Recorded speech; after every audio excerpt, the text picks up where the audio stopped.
Gabriel, pardon. Et moi, je me mets là. Ouais, super. Donc on va reprendre avec cette quatrième table ronde, donc qui a vocation à discuter ou à mettre en perspective les tiers-lieux culturels d'un point de vue politique et puis aussi philosophique. Donc dans cette quatrième table ronde, on a donc le plaisir d'accueillir donc Rémi Rioux. Donc bonjour. Bonjour. Donc vous êtes directeur de l'Agence française de développement et vous êtes notamment co-auteur d'un ouvrage avec Achille Mbembe et puis Séverine Kodjo-Grandevaux, un ouvrage qui s'intitule Pour un monde commun, regard croisé entre l'Afrique et l'Europe. Donc c'est cet ouvrage et qui est édité donc à Actes Sud et qui vient d'être publié. Donc merci beaucoup pour votre présence. Et puis on vous excuse aussi par avance parce que vous allez devoir partir, je crois, à 18h10 ou 15 pour une émission à France 3. Voilà. Pour parler de vous. Achille Mbembe, bonjour. Alors, est-ce que vous nous entendez, du coup? Ok. Donc, merci beaucoup d'être présent. On sait que vous avez eu, vous avez le Covid. Donc, vraiment, merci pour votre présence. Donc, vous êtes historien et philosophe. Vous êtes notamment l'auteur de l'ouvrage Brutalisme, qui s'interroge sur l'évolution actuelle de l'humanité, un ouvrage publié en 2020 aux éditions La Découverte. Et puis on a le plaisir d'accueillir donc Gabriel Alperne. Bonjour, vous êtes philosophe. Vous êtes l'auteur donc d'un ouvrage qui s'intitule Tous sans tort, éloge de l'hybridation. Et c'est les éditions donc Le Pommier et qui date de 2020. C'est ça. Parfait. Alors, première question, au fond, j'aimerais bien vous entendre réagir par rapport à cette notion qu'on a essayé de travailler justement toute la journée, sur cette notion de tiers-lieu culturel ou de lieu culturel hybride, et tous donc vous entend en tout cas réagir par rapport à cette notion. Alors, je me tourne d'abord vers Achille Mbembe pour vous interroger sur, pour vous, au fond, en quoi cette notion fait écho aux différentes réalités qui peuvent exister sur le continent africain et notamment sur peut-être la place de ces espaces culturels hybrides dans les enjeux transitionnels africains. Et puis, j'aimerais bien vous entendre aussi sur cette idée que il me semble que ces lieux aussi peuvent résonner avec vos travaux sur l'évolution de l'humanité. Et est-ce qu'on pourrait penser ces espaces comme des espaces privilégiés pour repenser, donc à l'ère du brutalisme, la refondation de la communauté des humains en solidarité avec l'ensemble du vivant? Est-ce que ça peut être aussi une perspective pertinente? Donc Achille Mbembe, du coup je vous laisse réagir par rapport à déjà cette notion de tiers-lieu culturel et la réalité, donc ces réalités multiples du continent africain. Merci beaucoup. Disons que d'un point de vue purement sociologique et historique, le concept de tiers-lieu dans le contexte notamment urbain en Afrique est un concept problématique. Il est problématique parce que, en fait, ce que l'on appelle les tiers-lieux, c'est ça la norme. La norme, par exemple, c'est l'informel. La norme, c'est la ville qui n'est pas planifiée. La norme, c'est la sorte de temporalité saccadée, rapide, provisoire. La norme, c'est la lutte constante pour, disons, créer un semblant de permanence dans un contexte marqué effectivement par la fluidité et par l'instabilité, une instabilité qui est structurelle. C'est ça la norme. Et donc, le reste, c'est-à-dire les apports modernes tels que la rationalité qui suppose un certain niveau de stabilité, qui suppose l'existence de structures pérennes, c'est tout cela qui est l'envers de la norme. Et donc, si cette notion de tiers-lieu renvoie à cette réalité sociologique massive dont je viens de donner quelques caractéristiques.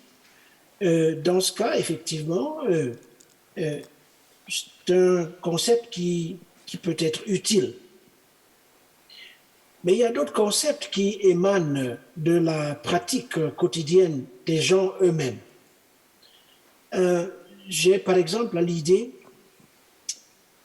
le concept de parcelle, P-A-R-C-E-2-L-E, la parcelle. Kinshasa, Dakar, Douala et dans d'autres villes. Le concept de parcelle, en fait, me paraît refléter davantage cette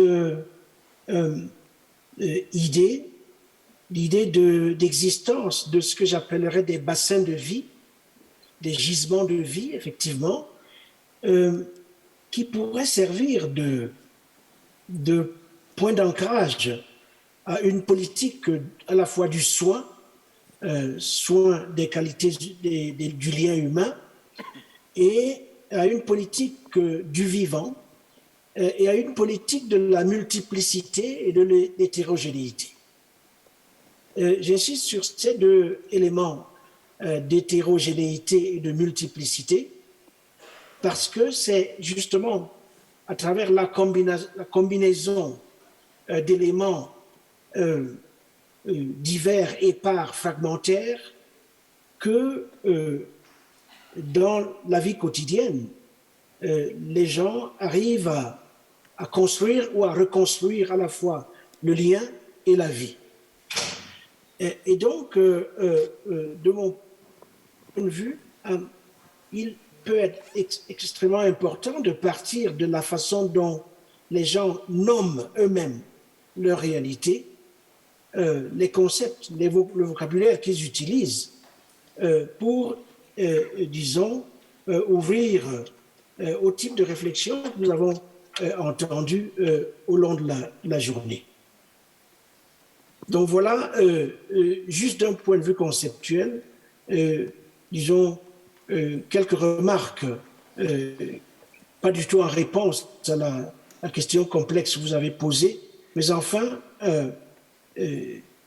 quelques éléments pour contextualiser nos réflexions. Très bien, merci. Justement, enfin, sur cette manière et cette possibilité que les gens nomment par eux-mêmes finalement leur réalité, est-ce qu'il n'y aurait pas peut-être des notions autres qui pourraient être, à un moment donné, vous parlez de parcelles, mais est-ce qu'il y a d'autres manières aussi peut-être de parler, en tout cas peut-être ce processus d'hybridation, on va en parler avec Gabriel Perne, mais qui à un moment donné ferait écho à une diversité de réalités africaines? Oui, c'est pour cela que je parlais de la politique de la multiplicité, parce que cette réalité, elle est très complexe, elle est également très vieille. Je veux dire, il y a des banques informelles du savoir qui ne datent pas du tout d'aujourd'hui, qui imposent effectivement que dans nos réflexions et nos pratiques, nous fassions attention au temps long des sociétés, à leur mémoire, y compris celles dont on a l'impression qu'elles ont été effacées. Mais en fait, elles gouvernent en sous-main les pratiques actuelles. Alors, cette créativité et ce temps long des sociétés, c'est effectivement le coffre-fort, je dirais, où se trouvent, si on fouille bien, les grands codes qui font qu'au fond, la vie, c'est la culture. La distinction d'un côté, les œuvres culturelles et de l'autre, les œuvres économiques, politiques, cette distinction, elle est très difficile à soutenir, tant il y a des enchevêtrements entre tous ces domaines. Au point où, effectivement, le terme, à mon avis, qui caractérise le mieux tout cela, c'est celui de la création générale.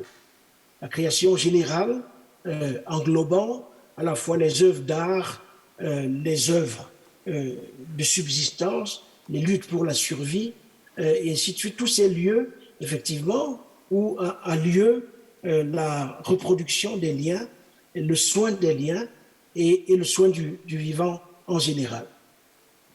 Voilà comment j'aborderai votre deuxième question. Merci. Rémi Rioux, du coup, j'aimerais bien aussi vous entendre réagir par rapport à cette notion de tiers-lieu culturel qu'on a travaillé aujourd'hui, avec déjà savoir pourquoi est-ce que l'AFD, donc cette grande banque de développement, s'intéresse aujourd'hui à ces tiers-lieux culturels, à ces formes culturelles hybrides. Pourquoi est-ce que vous observez ces lieux-là? Et puis, autre type de question liée, c'est au fond, comment est-ce que vous pensez pouvoir concilier quelque part des logiques macro, des politiques de développement macro de l'AFD avec ces micro-politiques dont nous parlent justement tous ces lieux culturels hybrides africains, mais aussi français? Bien, merci. Bonjour à tous. Ravi d'être parmi vous. Alors, moi, je viens du monde effectivement du développement, du financement du développement.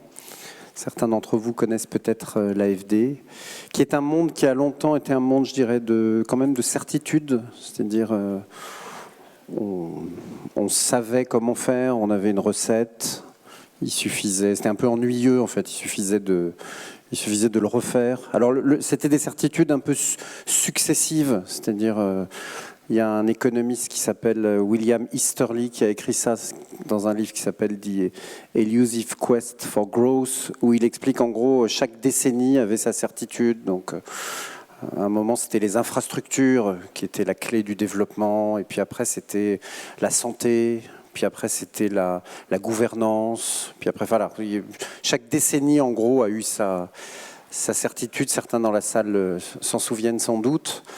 Et puis on a depuis 2015, je pense en fait, depuis que finalement le sujet du climat en fait et de la planète est entré dans ce monde du développement économique et social, je crois qu'on a complètement perdu nos certitudes.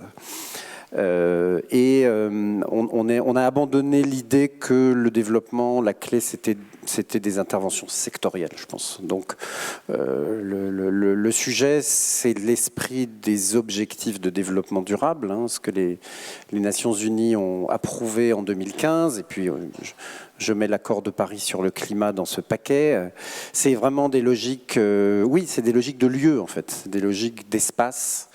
C'est des logiques de territoire, de compréhension des dynamiques ou de l'absence de dynamique ou du trop de dynamique dans un espace, de telle sorte qu'on puisse imaginer les interventions, les appuis, les formes qui permettraient d'agir finalement sur la réalité. Et donc, puisqu'on est sur une logique de lieu, puisqu'on est sur une logique finalement d'invention, d'innovation, de création, ça nous amène forcément à un moment à nous rencontrer en fait avec vous tous qui vivez, qui animez, qui portez ce type d'expérience, parce qu'elle nous intéresse à un moment où on ne sait plus en fait, à un moment où on ne sait pas, et où on a besoin d'inventer, d'innover, d'investir dans des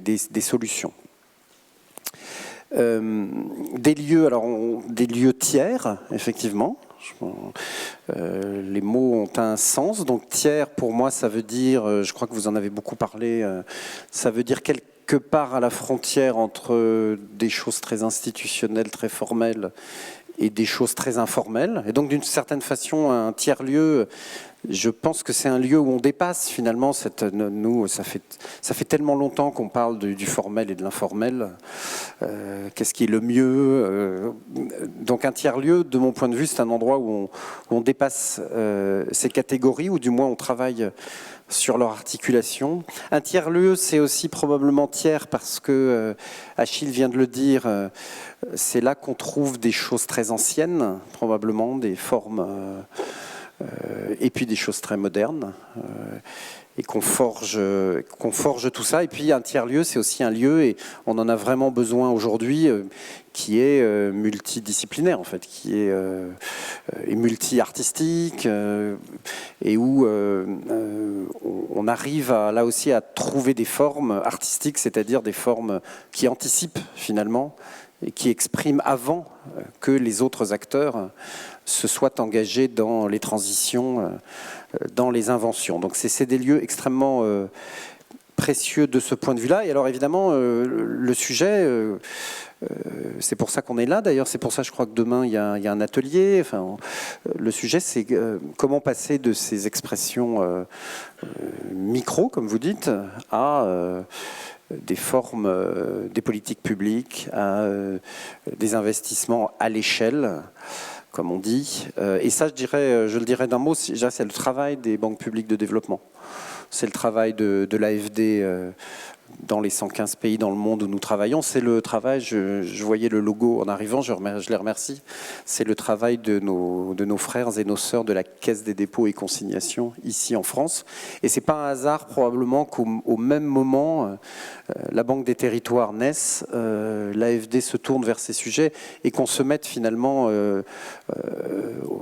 à investir dans ce type d'instruments, dans ce type de lieu. Et ce qui est vrai s'agissant de la France, vous l'avez partagé, est vrai partout dans le monde, et je vois tous mes collègues des banques publiques de développement faire un peu ce même chemin.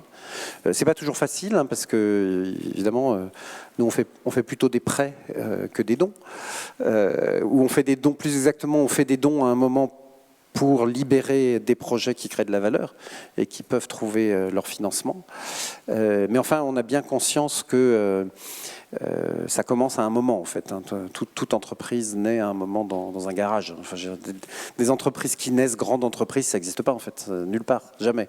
Donc c'est toujours à un moment une personne qui a une idée, un concept, et qui le transforme en œuvre ou en produit, et puis qui grandit ensuite, appuyé par ceux qui sont prêts à l'entendre. Voilà, donc je dirais il y a à la fois du très très macro, vous voyez les objectifs de développement durable, nos transformations, mais qui ne sont possibles que par du très très micro. Et ce très très micro, notre responsabilité, c'est d'aller le chercher là où il naît. Et dernière chose, mais on y viendra peut-être après, évidemment, ça naît partout dans le monde. C'est-à-dire nos histoires de pays développés, pays en développement, pays, je ne sais plus comment on les appelle, tout ça depuis 2015, c'est terminé. Hein. Et ces formes-là, vous les retrouvez en Amérique latine, enfin en Afrique, en Amérique latine. C'est l'Amérique latine qui a inventé l'agenda des ODD. Hein. C'est-à-dire, nous d'ailleurs en Europe, on a longtemps résisté, hein, parce que ça nous paraissait un peu trop ambitieux, trop compliqué, trop vaste. Nous, on aimait bien faire de la santé, de l'éducation, enfin, il y a des choses assez rassurantes finalement. Et les latinos sont venus en disant non, c'est pas comme ça qu'il faut raisonner. Et puis, regardez un petit peu ce qu'on fait nous, parce que probablement ça peut aussi vous inspirer dans votre propre travail. Et donc, une maison comme l'AFD, finalement, là où elle est le plus intéressante, c'est si elle vous invite, si elle contribue à créer des liens entre des expériences de développement, de telle sorte que, partant de points de vue différents et dans le plus grand respect pour les chemins de développement de chacune et de chacun, on arrive à avancer vers un monde en commun. Okay. Vraiment, par pure curiosité, j'ai pas encore lu votre ouvrage. Est-ce que vous évoquez à un moment donné ces formes-là d'espace hybride? Est-ce que ça résonne avec ce que vous avez discuté avec Achille Mbembe dans cet ouvrage? Je sais pas, il faudrait... bien sûr, oui. Non, il y a trois parties dans le livre. Pardon, je ne veux pas faire notre publicité.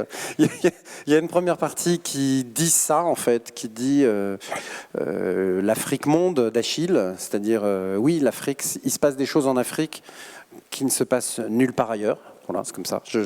J'étais vendredi avec l'ancien Premier ministre du Niger, Ibrahim Mayaki. Il a dit tout benoîtement, nous, on doit gouverner des pays dont la moyenne d'âge de la population est de 19 ans, en fait. Donc ça, en fait, je pense que c'est quelque chose que jamais aucun gouvernement dans le monde n'a eu à faire, en fait. Donc, Donc c'est intéressant en fait, c'est très difficile, hein, c'est très compliqué, mais c'est très intéressant aussi d'avoir à bâtir des politiques publiques et des formes politiques à partir d'un corps électoral, d'un corps social qui a 19 ans. Oui, c'est un truc un peu... donc il faut vraiment regarder l'Afrique, et quand je dis l'Afrique, c'est aussi l'Amérique latine, enfin c'est aussi l'Europe, c'est essayer de chercher ce qu'il y a de si nouveau, en fait, de si étonnant dans les expériences que nous appuyons. Hein.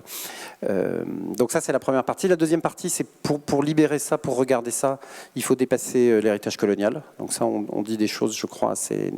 Enfin, vous pouvez compter sur Achille Mbembe pour ça. Donc, on dit des choses assez nettes sur cette affaire qui nous gêne en fait, hein, qui nous entrave un peu, comme un costume un peu trop serré. Et puis après, mais là c'est pour Gabriel, on parle d'une diplomatie du vivant, c'est-à-dire comment imaginer des formes, des lieux, des méthodes pour voilà, sortir un peu de schémas peut-être un peu traditionnels. Merci.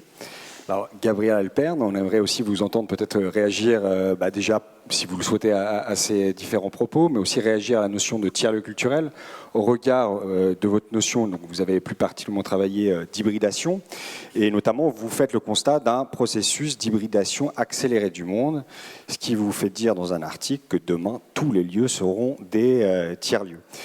Donc, est-ce que vous pouvez nous en dire un peu plus et puis peut-être aussi préciser la notion d'hybridation, comment est-ce que vous la définissez? Oui, merci beaucoup. Bonjour à tous. J'aimerais effectivement réagir d'abord sur tout ce qu'on a entendu effectivement aujourd'hui en écoutant tous ces porteurs de projets, tous ces fondateurs, créateurs de tiers-lieux. Une chose qui m'intéresse, c'est que ça fait depuis des siècles que de nombreux philosophes se demandent ce qui fait la singularité de l'être humain par rapport aux autres animaux. Alors bon, Aristote disait que l'homme est un animal politique, mais bon, on sait que d'autres animaux sont également politiques. Marcel Mauss disait que l'homme est un animal cuisinier, mais on sait que d'autres animaux cuisinent aussi. Et puis il y a Saint-Augustin qui lui disait que l'homme a été créé pour qu'il y ait du commencement. L'homme a cette responsabilité de créer quelque chose, de prendre l'initiative. J'aime bien cette idée de l'être humain comme animal du commencement. Et quand j'écoute tous ces créateurs et directeurs de tiers-lieux, c'est vraiment ça, cette idée-là. C'est à un moment donné, voilà, on prend l'initiative, on prend la tangente, on crée quelque chose d'inédit, d'impromptu, on sort des cases. Rémi, tu disais, voilà, cette question de dépasser les catégories, et c'est vraiment cette idée-là de créer du commencement. Donc ça, effectivement, ça c'est une première chose.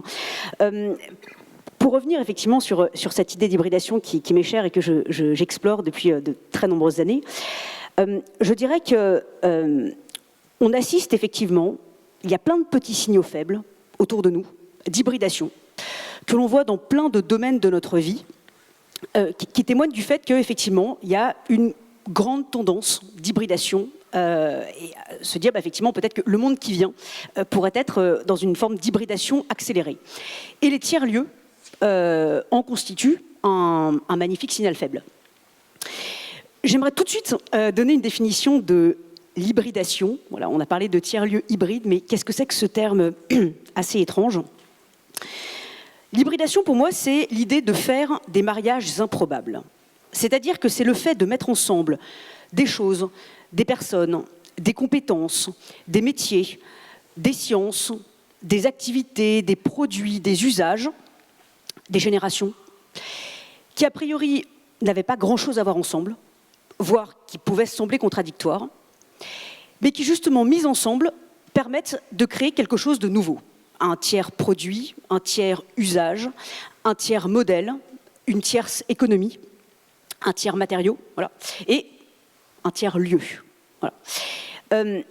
Alors, je vais donner quelques exemples parce que je souhaiterais vraiment montrer qu'effectivement, les tiers-lieux et la démultiplication des tiers-lieux à laquelle on assiste s'inscrit bien dans cette tendance d'hybridation de notre monde.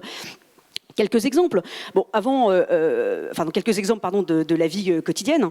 Avant, la distinction entre ville et campagne était extrêmement nette.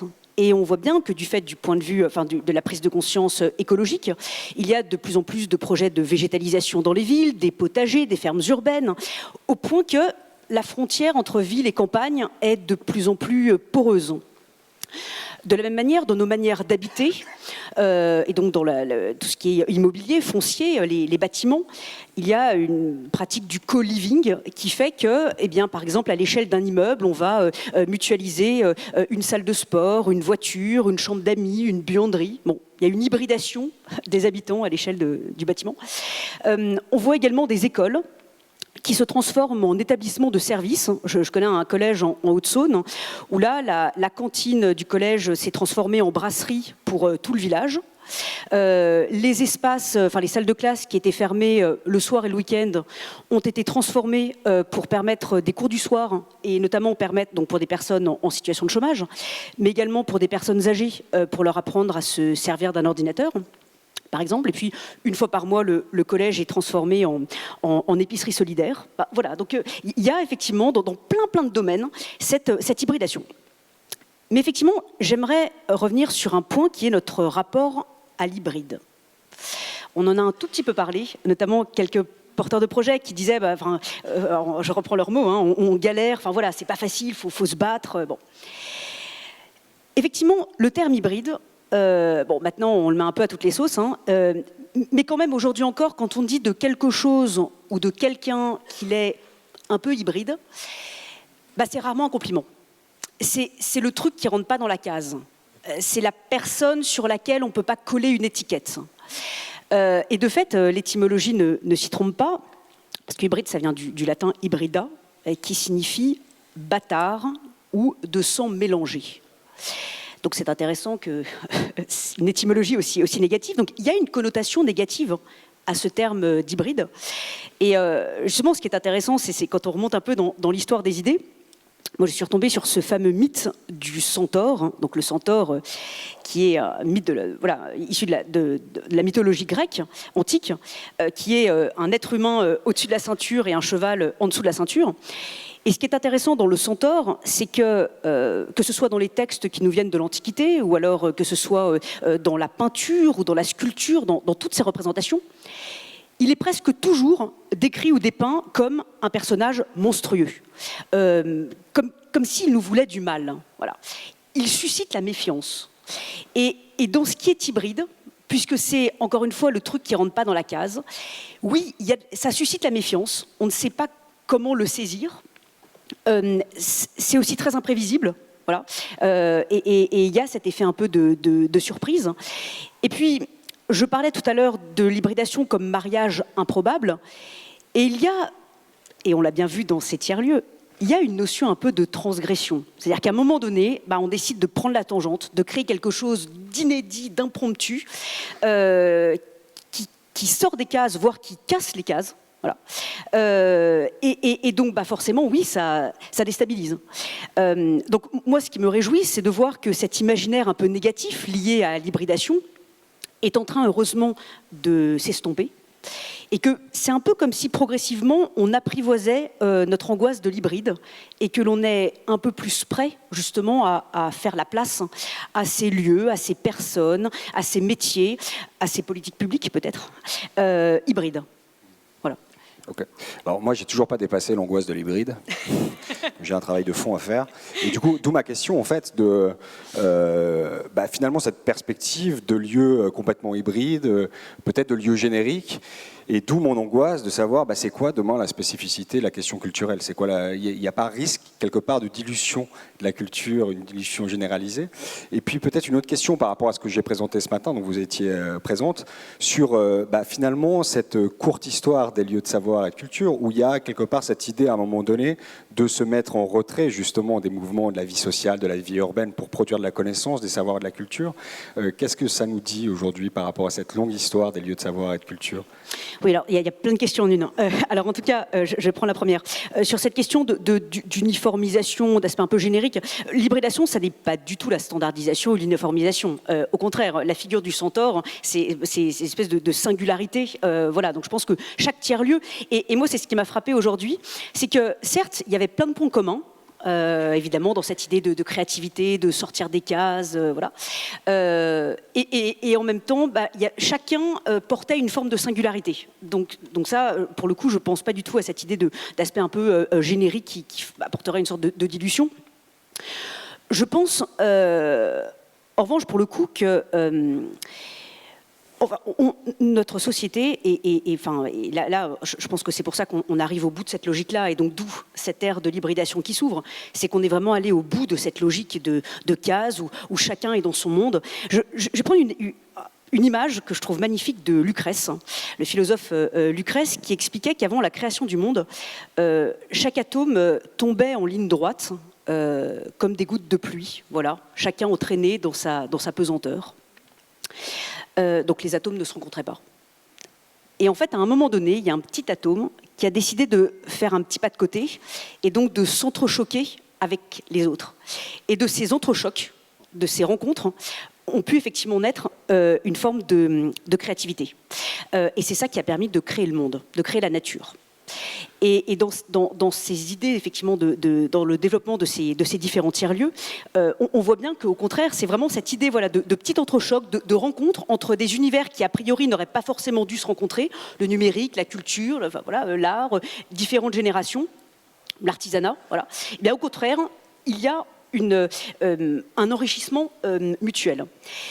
J'aimerais rapidement venir sur ce sujet-là, justement, de la rencontre. Parce que l'hybridation, c'est une question de rencontre. Il peut y avoir certains tiers-lieux, alors ce n'est pas ceux qui ont été présentés aujourd'hui, et donc c'est particulièrement intéressant, mais il peut y avoir parfois une tendance de certains tiers-lieux à mêler certaines activités, mais justement c'est plutôt une forme de juxtaposition d'activités ou une juxtaposition de public, et il n'y a pas forcément vraiment de rencontre entre les uns et les autres. Et là justement, ce que j'ai trouvé très intéressant, c'est que tous les porteurs de projets, tous les directeurs de projets, de tiers-lieux, avaient à cœur cette exigence de se dire il ne faut pas qu'on se contente de juxtaposer. Il faut qu'on fasse en sorte qu'il y ait vraiment rencontre. Et c'est la raison pour laquelle je définirais l'hybridation comme la métamorphose réciproque. C'est-à-dire que dans la vie, quand on prend un café avec quelqu'un, quand on passe une heure avec quelqu'un, enfin, quand on passe un peu de temps avec quelqu'un, on sait qu'on l'a vraiment rencontré quand, en sortant de ce moment, on est un tout petit peu différent de celui que l'on était avant de le rencontrer. Et je pense que c'est peut-être ça, ce critère de réussite des tiers-lieux, c'est que les personnes qui participent, qui en bénéficient, à la fois extérieures, intérieures, est-ce que dans cette expérience de tiers-lieux, ils ressortent en étant un tout petit peu différents. Voilà. Et s'il y a eu métamorphose réciproque, eh bien là, pour le coup, il y a eu hybridation. Voilà. Je termine très rapidement sur la dernière question, sur cette question effectivement de logique un peu insulaire. Moi, je dirais que j'ai construit toute ma vie sur ce refus justement de cette logique insulaire. Moi, j'ai commencé mes études en philosophie à l'École normale supérieure. On était en 2008, la crise financière, le monde s'écroulait. Et on me disait, ça sert à quoi le philosophe voilà, le monde s'écroule et les philosophes ne servent pas à grand-chose. Sorry. Ok, on vous entend du coup. Ouais. Ouais. C'est bon? Vous nous entendez? Ok, bon, continuons, on va voir. Oui, je vous entends.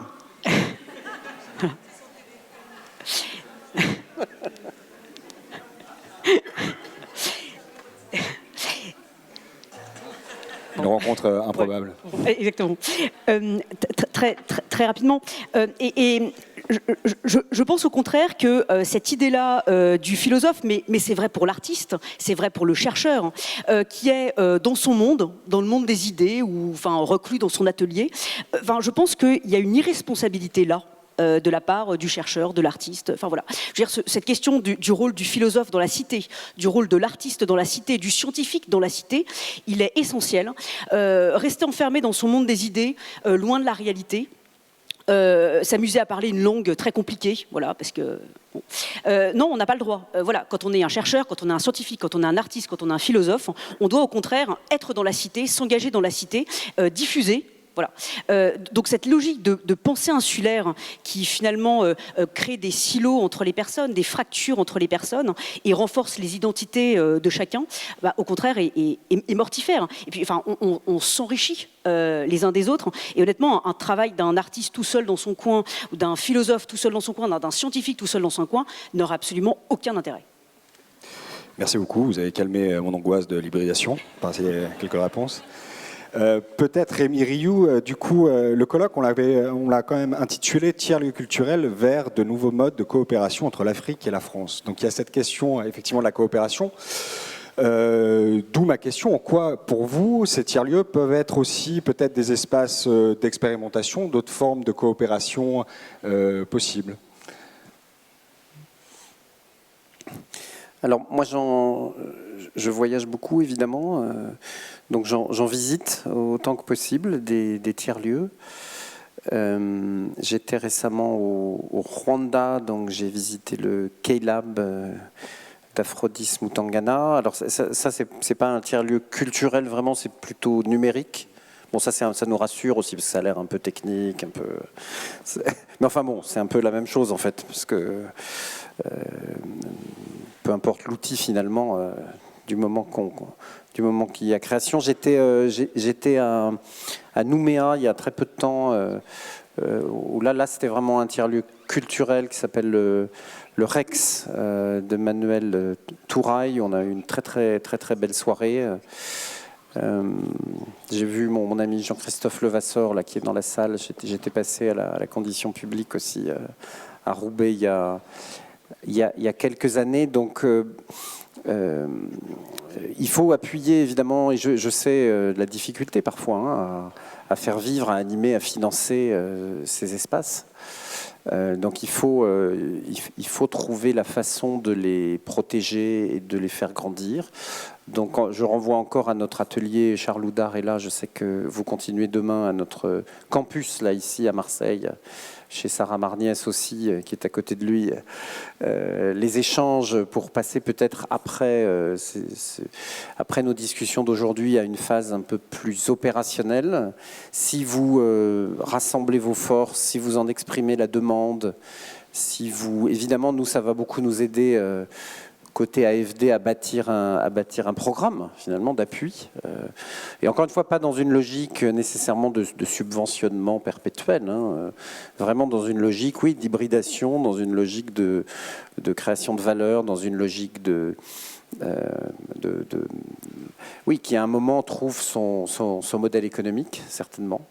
Et on va vous embêter de ce point de vue-là, mais je crois que on est assez d'accord tous sur ce point. Donc oui, il faut protéger ces lieux, il faut qu'il y en ait plus, il faut les faire grandir. Et puis, je dirais, il faut y amener d'autres acteurs, peut-être.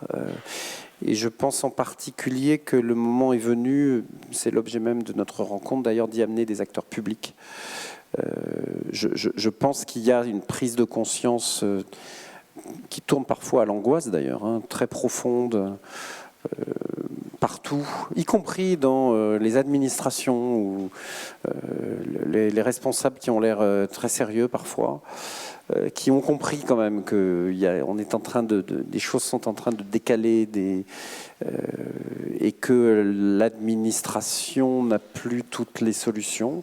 Le président de la République d'ailleurs a lui-même appelé, vous l'avez noté, à une nouvelle méthode, sans en donner d'ailleurs à ce stade les éléments. Il me semble que les tiers-lieux, c'est quand même des endroits où on invente des nouvelles méthodes, et il me semble qu'il y a une attente de beaucoup d'acteurs, y compris certains qui sont peut-être...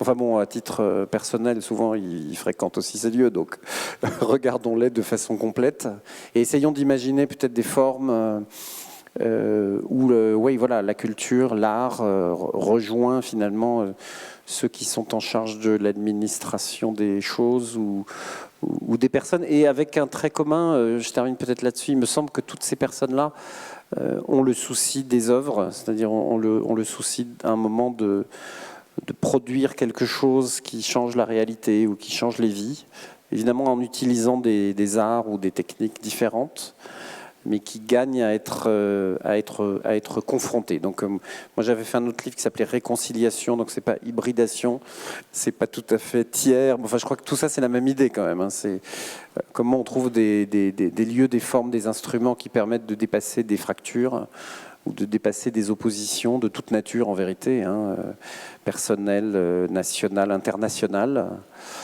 Et c'est ça finalement que vous avez tous, qu'on a tous dans nos mains, qu'il faut savoir maintenant employer et passer à l'échelle. Merci.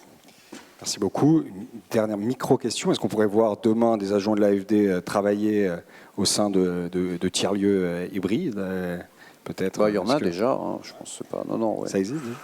Non, ça, pas de souci. Non. Je ne sais pas quelle idée vous avez de l'AFD, hein, mais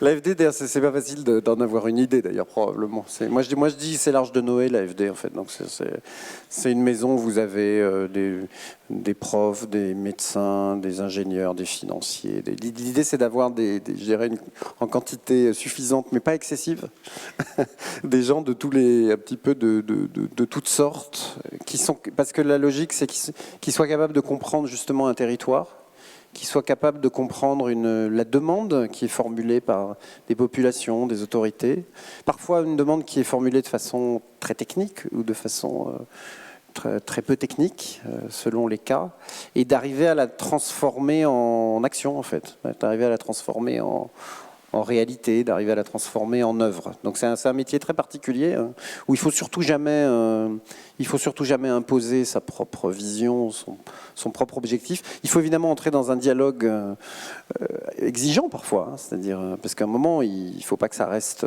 une parole, il faut que ça, encore une fois, que ça devienne une œuvre. Et donc c'est cette alchimie-là, ce travail-là, qui est le nôtre et qui se passe à un moment quelque part, donc dans un lieu, quoi, dans un tiers-lieu. Je m'inquiète pour votre émission à France 3. Ah voilà, il y a Mathilde qui me... Voilà. Merci beaucoup. Mais on se voit pour le dîner, je crois. Très bien. Merci beaucoup. À tout à l'heure.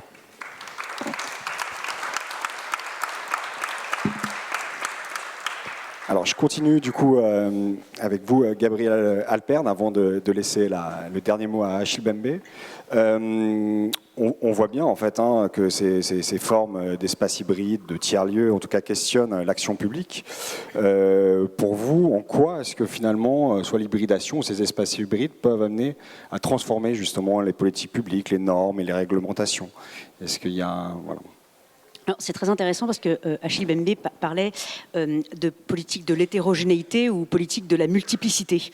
Et je pense qu'en fait, toute la question, tout le défi est là. Oui, quelque chose qui, depuis des années, m'interroge.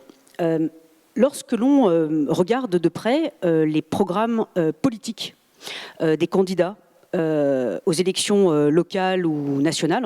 Alors en France, je ne parle pas pour les autres pays que je ne connais pas, mais en tout cas en France.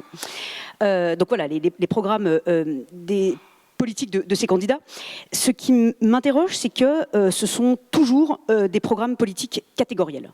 Alors il y a ma petite mesure pour les startups, ce que je propose pour les artisans, les agriculteurs, les jeunes, et puis il y a les personnes âgées. Voilà. Bon. Le problème, c'est qu'en faisant des programmes politiques catégoriels, le problème, c'est qu'une fois que le candidat est élu, eh bien, ça se transforme en politique publique catégorielle. Et le problème des politiques publiques catégorielles, c'est qu'à terme, ça crée des silos dans la société, ça crée des fractures. Ça renforce des fractures. Et je pense que le sujet, c'est pas ce qu'on fait pour les jeunes, ce qu'on fait pour les personnes âgées. C'est qu'est-ce qu'on fait pour l'intergénérationnel. Le sujet, c'est pas les artisans et puis les startups, le numérique. Non, c'est comment est-ce qu'on réconcilie peut-être ces deux formes d'économie. Il y a peut-être des choses intéressantes à hybrider là.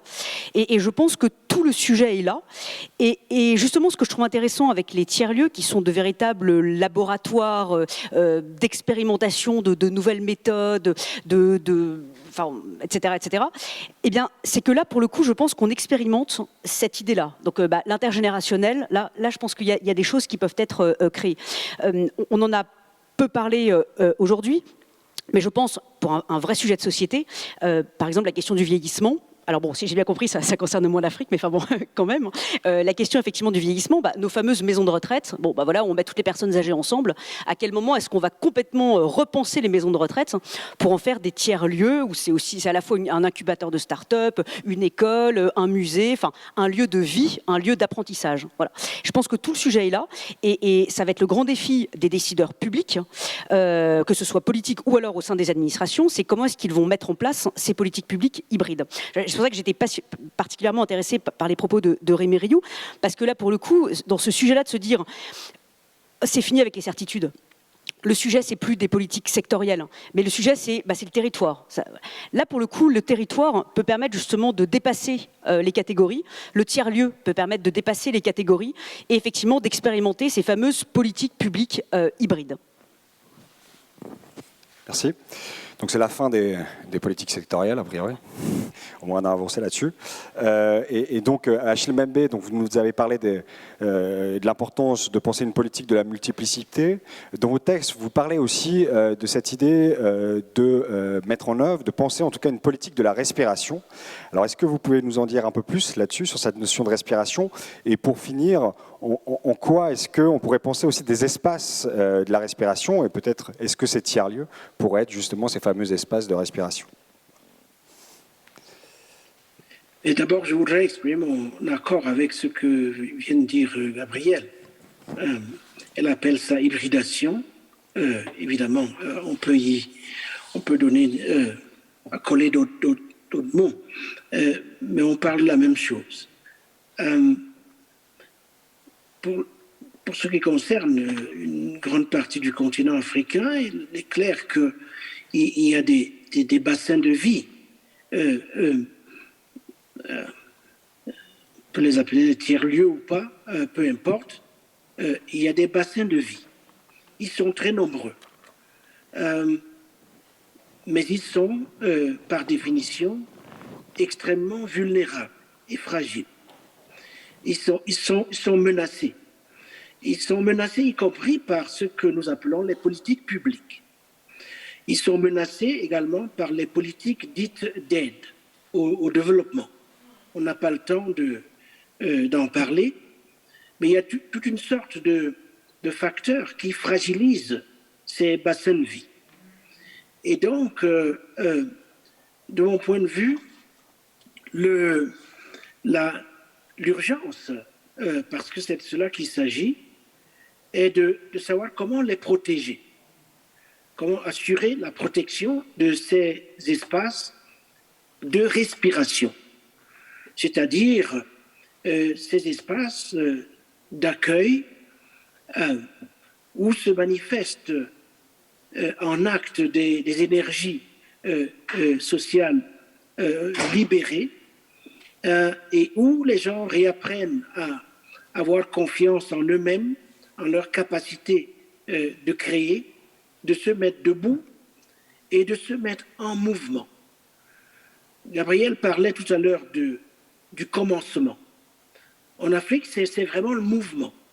Comment se remettre en mouvement en comptant sur des capacités d'auto-organisation, en sachant s'appuyer sur les banques informelles de savoir qui existent et qui s'enracinent, comme je le disais tout à l'heure, dans un temps long et dans des mémoires qu'il faut réveiller, qu'il faut savoir réveiller à travers des pratiques, disons, d'animation de l'intelligence collective, à travers des pratiques de soins qu'il faut réactiver, et à travers toute une série de pratiques qui permettent de créer là où il le faut des liens qui libèrent à la place des liens qui enchaînent. D'où la question de la relation, ou si vous voulez, de la remise en relation. C'est toute cette dynamique qui, de mon point de vue, renvoie justement à la politique de la respiration. La respiration étant, d'un simple point de vue organique, disons le premier geste, la toute première manifestation de ce qui est vivant. Si vous voulez, voilà un peu le contexte général dans lequel s'inscrit cette réflexion sur la politique de la respiration. Merci beaucoup Achille Mbembe. En tout cas, moi je retiens cette idée de banque informelle de savoir qui me plaît beaucoup. Peut-être Gabriel Alpern, pardon, je suis confus. Peut-être un dernier mot, ou je ne sais pas, Oui, j'aimerais citer un intellectuel qui m'a énormément inspiré dans mes travaux de recherche sur l'hybridation, qui est à mes yeux l'un des plus grands intellectuels du XXe siècle, qui est Elias Canetti. Et Elias Canetti dit « La vie, c'est un éternel rétrécissement ». Alors bon, c'est pas très gai, mais enfin, la vie, c'est un éternel rétrécissement. Mais on peut lutter, on peut résister à ce rétrécissement en élargissant sans cesse la base. Et pour élargir la base, il donne ce conseil, il faut jeter son encre le plus loin possible. Dans cette idée de jeter son encre le plus loin possible, c'est jeter son encre le plus loin possible vers l'inconnu, vers des gens que l'on ne connaît pas, qu'on n'a pas l'habitude de fréquenter, des pays, des cultures que l'on ne connaît pas. Enfin, c'est cette idée de se dire que ce n'est pas les nouvelles technologies qui vont nous augmenter. Non, c'est l'être humain qui sort de son identité et qui accepte de faire un pas de côté pour du coup être en mesure de faire un pas vers l'autre. Et je trouve que cette idée de jeter son encre le plus loin possible, je pense que c'est peut-être une idée que tous les tiers-lieux devraient garder en mémoire, parce que eux ont dans leur ADN même cette idée de faire un pas de côté et d'être dans cette hétérogénéité, mais garder en tête qu'il faut toujours jeter son encre le plus loin possible. Et même s'il y a déjà une hétérogénéité déjà présente, être toujours dans cette idée, dans cette exigence de toujours s'enrichir de l'extérieur, peut-être d'une nouvelle activité, d'un nouvel usage, d'un nouveau public. En tout cas, voilà, avoir toujours cette exigence de jeter son encre le plus loin possible, qui est, pour moi, la meilleure définition de l'éthique et du pas vers l'autre. Merci. Achille Mbembe, est-ce que vous êtes toujours présent? Oui, je suis toujours Parfait. là. Est-ce que, pareil, vous voulez dire un dernier mot ou peut-être une dernière citation concernant... Mais Gabriel a déjà donné la citation. Je pourrais en donner une, cette fois-ci d'Édouard Glissant, qui en fait, Gabriel le sait sans doute, est certainement, de mon point de vue, le plus grand théoricien de ce qu'elle appelle l'hybridation. Mais ça, je pense qu'elle le connaît. Sinon, écoutez, moi, j'ai rien d'autre à ajouter. Je pense néanmoins que la politique de la respiration à laquelle je faisais état n'est possible que si effectivement nous revenons à ce qui, à mon avis, est une des caractéristiques de notre temps, qui est quand même la montée d'une conscience, je dirais, planétaire.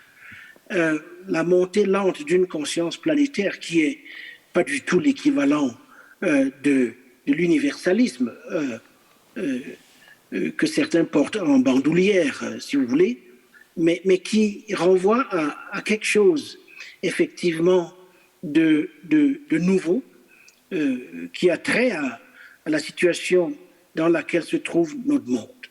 Une situation marquée par, d'un côté, l'escalade technologique, de l'autre, une situation marquée par, disons, la fin d'un cycle qui a trait à l'idée même de la démocratie,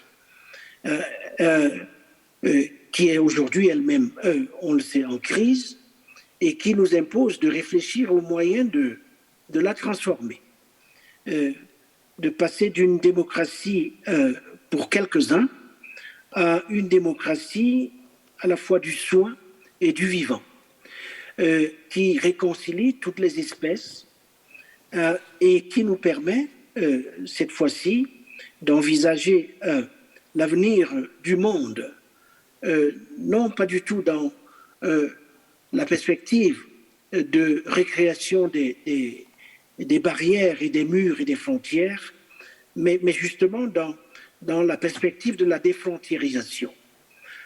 Et si le projet est justement celui de la défrontiérisation, alors la question du territoire et de ses habitants devrait être effectivement au centre de notre interrogation. Je voulais terminer par là, parce que c'est un peu les dynamiques que nous autres, on observe dans cette région du monde où nous vivons, et où, une fois de plus, ce que vous appelez les tiers-lieux, ce sont au fond des bassins de vie.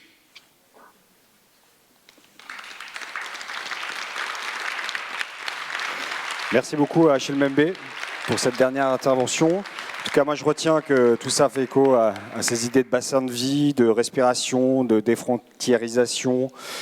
Les tiers-lieux, potentiellement, ça peut nous amener à lutter contre la perspective du rétrécissement, ce qui est magnifique, en jetant notre encre le plus loin possible. Voilà. Donc c'est plutôt des notes plutôt positives par rapport à la fin de ce colloque. En tout cas, merci beaucoup Gabriela Perne, merci beaucoup Achille Mbembe pour vos interventions. Je remercie aussi la Friche de la Belle de Mai, le campus AFD, l'ensemble des acteurs de ces tiers-lieux culturels, marseillais et aussi africains, pour cette journée qui, en tout cas, moi, m'aura totalement enchanté. Voilà, merci beaucoup.